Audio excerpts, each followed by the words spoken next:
how to get her in the mood when she's stressed. Hey everybody, in this video, I'm going to be talking about how to get her in the mood when she is feeling stressed. Now, this is a very, very common question that I get from the men that I coach and, men viewers on YouTube here and on my listeners to my podcast, which is, she's never in the mood, and how do I get her into the mood? And I try this and it doesn't work. So what I'm going to do in this video is I'm going to give you the formula for what you need to do, because there are a couple of things that are really important to know and understand about women and how they work in order for this to be effective.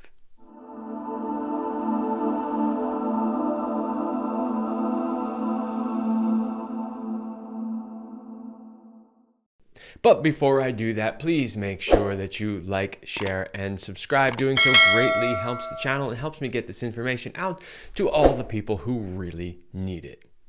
Hey there, I'm Kevin Anthony, and I'm a certified sexologist, tantra counselor, NLP practitioner, and sex, love, and relationship coach. And for over a decade, I have been helping men, women, and couples have the relationship of their dreams and the best sex of their lives.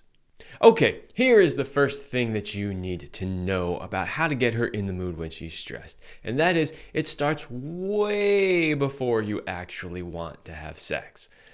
So a lot of times, we have busy lives and she's doing a million things and you're doing a million things. And then it's like, oh, it's date night. It's time to have sex. And you're like, okay, now we got to get in the mood.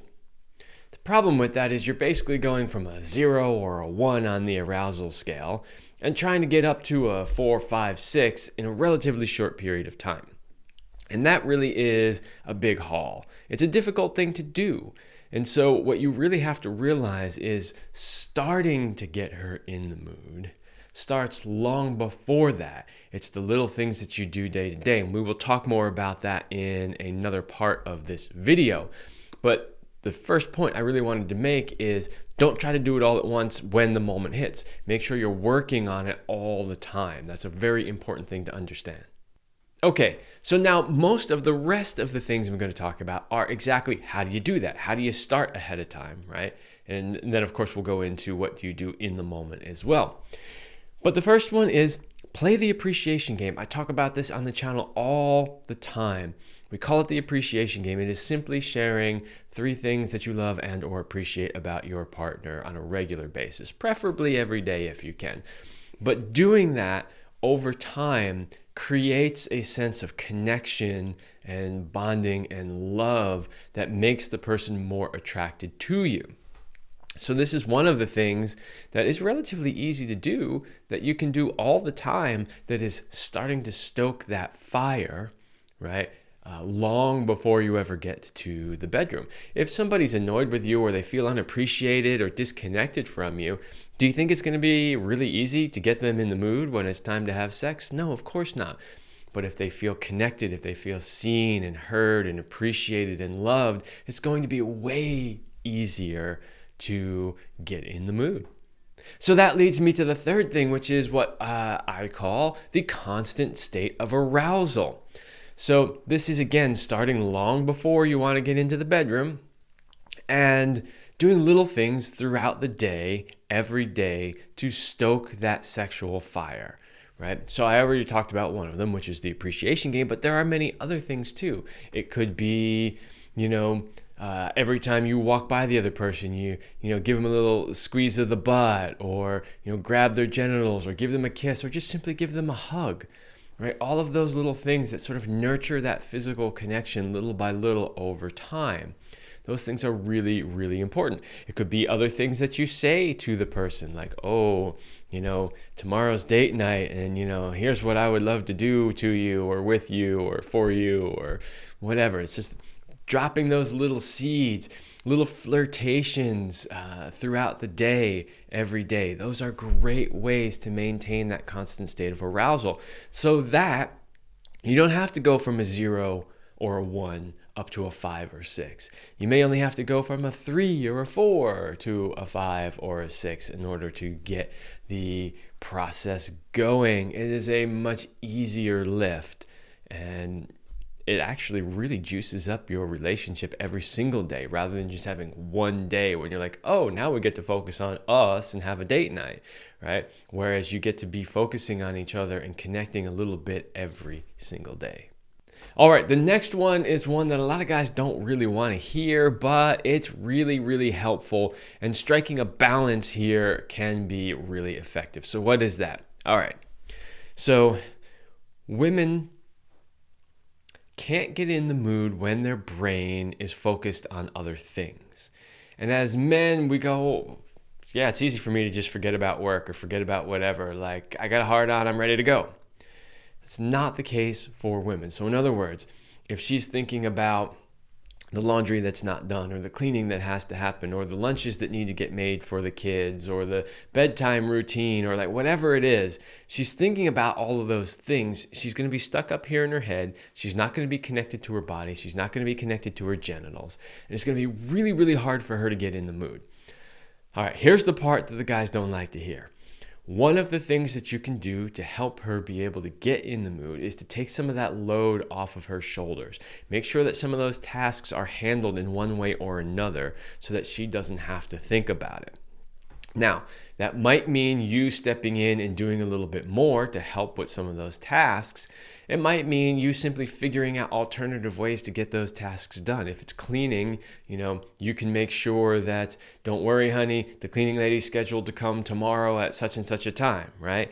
Just figure out ways to offload some of that so that she can let go of it, because it's going to be really hard for her to do that when all of those things are outstanding.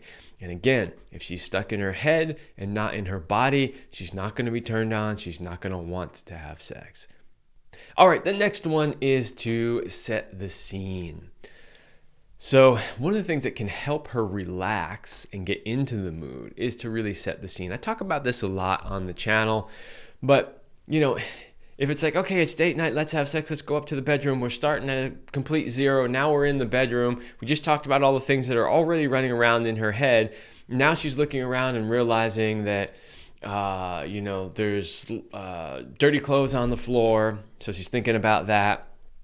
Or the light is too bright and shining in her eyes and it's hurting, or, the position, or, you're on top of the covers and she's worried about getting, the new duvet cover stained, and, you don't want to do that. So there's like all of these things that could potentially be happening and going on in her mind. So if you take a little time to set the scene, pick up the dirty laundry, get it out of the way, set the lighting to a comfortable level, pull the covers back on the bed, maybe put on the diffuser and make it smell good in there, put on some music, like anything you can do to make the scene more comfortable, more pleasing, more relaxing, so that she can start to let go of all that stuff that's in her head. That's really important. Okay, so we just talked about those things which will help her relax. Let's talk about a few more things that you can do to help her relax. Remember, the more relaxed she is, the more physically in her body she is, the more open she will be to sex. So, we've created a pleasant scene now, and we've offloaded some of the tasks, right? We've been working on the constant state of arousal. We've done all of that. Now what we can do is start to help her get relaxed by starting with, say, something as simple as cuddling, rather than just like, okay, let's just jump right in, head first, here we go, straight to the genitals. Start by cuddling.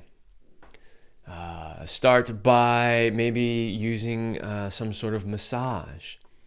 And that massage doesn't have to be genitals or breasts. I know, guys, you want to go straight there, but I strongly suggest you don't start there. Start with her shoulders, her back, her neck, other places that are further away from the genitals, and then gradually work your way in.